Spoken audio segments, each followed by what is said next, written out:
জংলার হরিণী শিকারীর হাতে বন্দী হয়ে পড়ে আছে। সুতার জাল, মোড়া সুতার জালের মধ্যে সাগর থেকে জাল দিয়ে বড় বড় মাছ ধরে না, শিকারী দুই পাহাড়ের চিপায় সুতার জাল পাইটা ওই জংলার মধ্যে লাঠি দিয়া বাইরেতেছে। লাঠির বাড়ির আওয়াজ শুনে হরিণ তো একটা দুই পাহাড়ের মাঝখান দিয়া দৌড় দিয়ে গিয়া সুতার জালে আটকিছে। যত নড়াচুরি করে ততই জাল পেছায়। শিকারী দূর থেকে খুশি মুস্কি মুস্কি হাসে, রে হরিণী আর দৌড়াদৌড়ি করিস না, নড়াচুরি করিস না, বন্দী হয়ে গেছো। ভালো করে পেঁচাইয়া শিকারী শেষরাইয়া কিতাব লেখে। আলগাইতে পারে না ভারী বেশি, হরিণটা মোটা তাজা বেশি ছিল বিদায় শেষরাইয়া নিতেছে। হরিণী শেষরাইয়া নিতে যাইয়া গো এই পাথরের কণাই লাইগা হরিণের সমস্ত চামড়াগুলো ছিলা রক্ত বাহির হইতেছে।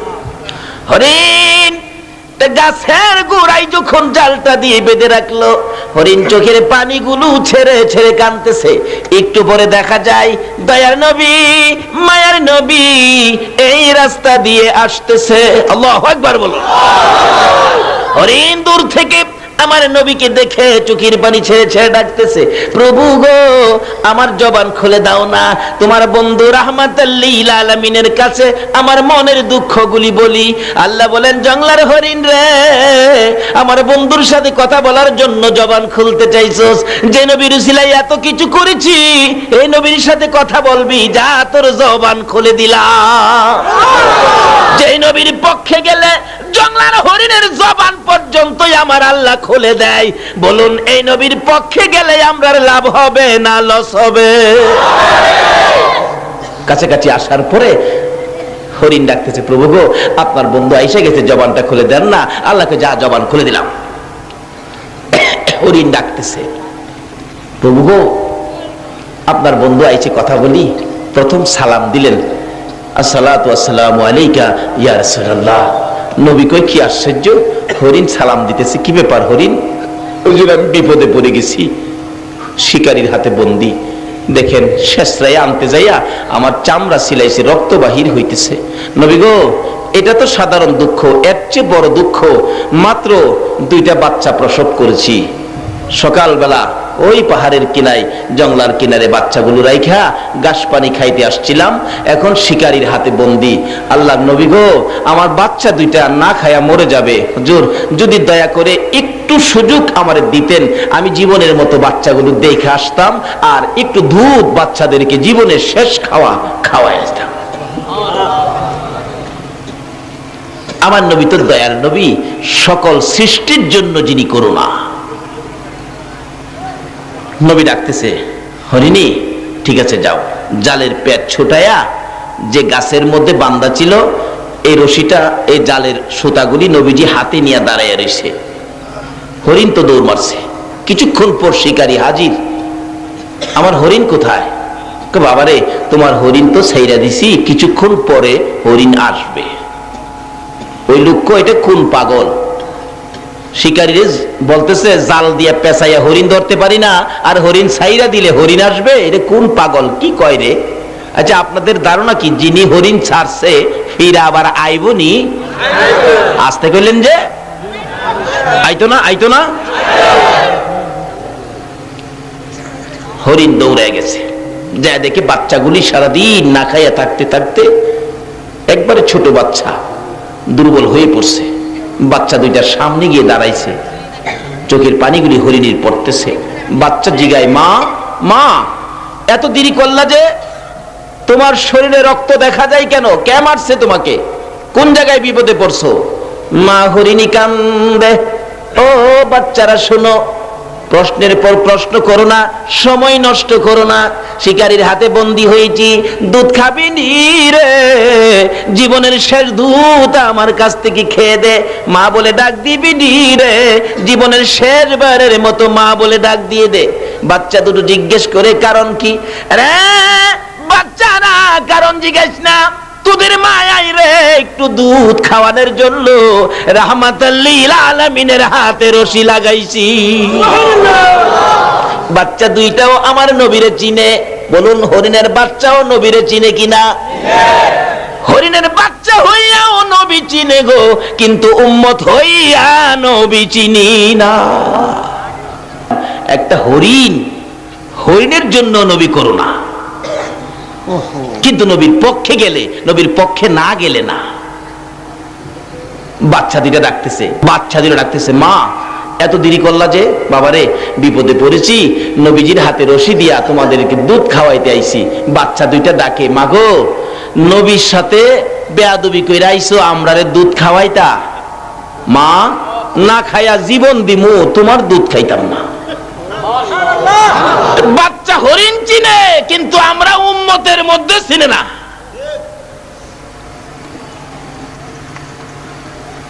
বাচ্চা দুইটা এখন উল্টা কাঁদতেছে, মা গো তোমার দুধ খাবো না। যেই নবী না হইলে জগৎ হইতো না, এই নবীর সাথে বেয়াদবি করেছো, তোমার মতো মায়ের দুধ জীবন যাবে, আমরা খাবো না। বাবারে কি করবি? মা চলো যাই, নবীর সামনে যাই, নবীর একটু দেখবো, নবীর কাছ থেকে বেয়াদবির ক্ষমা নিব, তারপরে আমরা তোমার দুধ খাবো। তো চলো যাইতেছে। এই দিক দিয়ে শিকারী বলেন, কি ব্যাপার, আমার হরিণ কই? বাবারে একটু থাকো, অপেক্ষায় থাকো, কিছুক্ষণ পরে হরিণ ফিরে আসবে। আশ্চর্যের কথা, হরিণ ছাড়লে আবার ফিরে আসে নাকি? আরে আসবে, না আসা পর্যন্ত আমি এখানে আসি, তুমি চিন্তা করো না। এটা যদি না আসে, আমি আরেকটা ধৈর্য আমি তোমারে দিব। নবী ডাক দিলে হরিণ আইবনি? কয় না দি।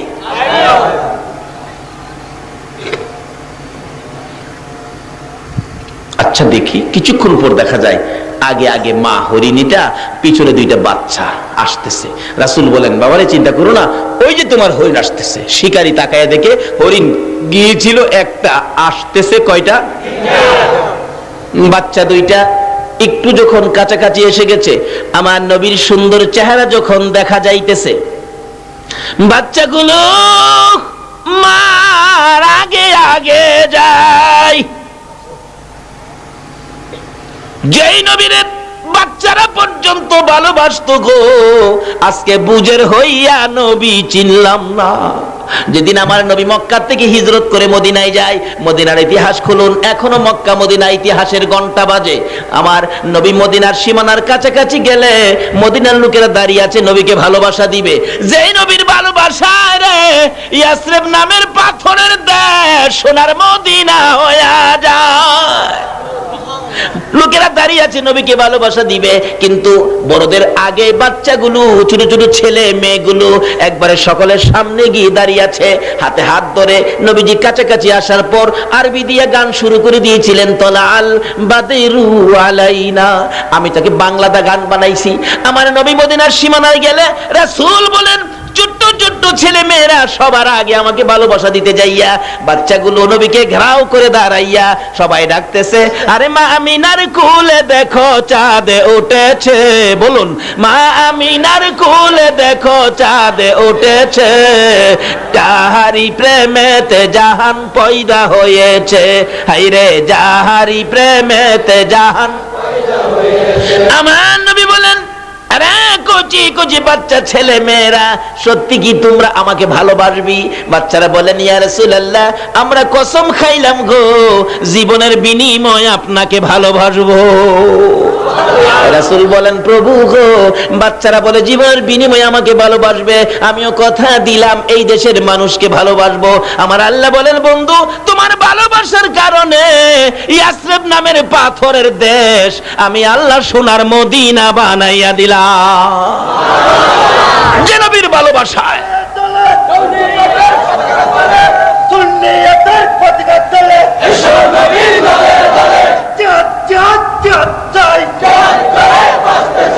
আসুন আগে বাড়ি। বাবারা, কুচি কুচি বাচ্চারা পর্যন্ত নবীরে চিনতো, মারকুলের শিশুরা পর্যন্ত নবীকে চিনতো। আজকে আমাদের কোন ভূতে ধরছে নবীকে নিয়ে ধাক্কাধাক্কি করি? হরিণের বাচ্চাগুলো মার আগে আগে দৌড়ায় যাইয়া একবারে নবীজির পাও মোবারকে পড়ে ডাকতেছে, আল্লাহর নবী গো, ও দয়ার নবী, মা বেয়াদবি করেছে, মাফ করে দেন, না হয় আমরা মার দুধ খাবো না, জীবন দিব, দুধ খাবো না। বড় হরিণ কাছে দাঁড়ায় রয়েছে। আমার নবী ডাকে, ও শিকারী দেখ, হরিণ গিয়েছিল একটা, ফিরে আসছে 3টা। আল্লাহু আকবার। আরে শিকারী, এবার বল কোনটা নিবি রে? বড় হরিণ নিবি না বাচ্চা হরিণ নিবি? না, যিনি হরিণ একটা ছাড়লে 3টা আসে ওনাকে নিবি। অর্থাৎ হরিণ নিবি বড়টা না বাচ্চাটা? না, নবীকে নিবি। শিকারী বলেন একবার হরিণের দিকে চাই, আবার বাচ্চার দিকে চাই, আবার আমার নবীর সুন্দর চেহারার দিকে চাই। অবশেষে ডাক মারলেন, যেই নবী একটা হরিণ ছাড়লে 3টা ফিরে আসে রে, আমি আর হরিণ নিব না, আমি সেই নবী নিয়ে নিলাম। এইভাবে রাহমাতাল লিল আলামিনের প্রচার আমার আল্লাহ সমাজে ঘটিয়েছেন। আজকে সে নবীর উম্মত আমরা রবিউল আউয়াল চাঁদে এই মাহফিলে বসেছি। আসুন দেখি আমাদের জন্য কি বাজেট, কি লাগবে, কি দরকার, সব আজকে পাবেন। আমার আল্লাহ বলেন নবীর আগমনের চাঁদে রবিউল আউয়ালে আমি আল্লাহ এমন একটা দরজাও বাকি ছিল না যে রহমতের দরজাগুলো নবীর আগমনে আমি আল্লাহ খুলি না। সব রহমতের দরজা নবীর আগমনে আমি আল্লাহ খুলে দিয়েছি। আসুন আমরা এই রবিউল আউয়াল চাঁদে সে নবীর পক্ষে স্বীকারোক্তি দিলাম, আমরা নবীর পক্ষে থাকব। আল্লাহ বলেন আমার এই নবীর পক্ষে যারা থাকবে আমি আল্লাহ তাদের পক্ষে থাকব। আসুন, বৃষ্টির দরকার, আমরা নবীর পক্ষে গিয়েছি, এখন দোয়া করব আল্লাহ যাতে আমাদের শুধু বৃষ্টি নয়, আমাদের জন্য যত কিসিমের রহমত বরকতের দরকার আল্লাহ যেন আমাদেরকে সব এই রবিউল আউয়ালের বরকতে নবীর আগমনের উসিলায় আল্লাহ যেন আমাদেরকে বৃষ্টি সহ সব কিসিমের বরকতের ভাগী করেন। সকলে বলুন আমিন। আল্লাহুম্মা আমিন। রব্বানা যালামনা আনফুসানা ওয়া ইল্লাম তাগফির লানা ওয়া তারহামনা লানাকুনান্না মিনাল খাসিরিন। রাব্বিরহামহুমা কামা রাব্বায়ানি সগীরা। রব্বুল আলামিন, তোমার নবীর আগমনের চাঁদ তোমার আগে কইলা না কেন? আমি যে বারবার বলতেছি আমি দোয়া করতেছি, এর আগে আমার বলা উচিত ছিল না, দোয়াটা পরে তাবারুকের ব্যবস্থা আছে, তাবারুক দিয়ে দেন। না লানাকুনান্না মিনাল খাসিরিন রাব্বিরহামহুমা কামা রাব্বায়ানি সগীরা। রব্বুল আলামিন জান্নাতের বাগানে বসে জান্নাতি মেহমান লইয়া, আমি গুনাহগার তোমার নবীর আশিক পাগল লইয়া, যেই নবী না হইলে জগৎ হইতো না, আরশ কুরসি লৌহ কলম হইতো না, ওই নবীর আগমনের চাঁদ রবিউল আউয়ালে আমরা হাত বাড়াইছি। একবারে খালি হাত বাড়াই নাই, প্রভু গো তুমি যার উপর ফেরেশতাদেরকে নিয়ে দরুদ সালাম প্রেরণ করো, যাকে ইমানদার বলে ডাক দিয়েছো, ইমানদার লইয়া দরুদ সালাম মদিনা পাঠাইছি। আমাদের দরুদ সালাম গুলো পাখির মতো উড়াইয়া উড়াইয়া দয়ার নবী মায়ার নবী রওজাত হারে পৌঁছাইয়া দাও। মাবুদ, ইহাকে উসিলা করে রবিউল আউয়াল চাঁদ উসিলা করে নবীর আগমন উসিলা করে আজকের মাহফিলে আমরা যারা হাত বাড়াইছি, মাবুদ রে আমাদের সকলের জীবনের গুনাহগুলো ক্ষমা করে দাও। মাবুদ, জীবনে কত গুনাহ করেছি, তুমি যদি গুনার হিসাব জিগাও আমরা কেউ হিসাব দিতে পারবো না। শুধু শুধু লজ্জা পাবো গো, লজ্জা দিলে তোমার কি লাভ হবে গো আল্লাহ?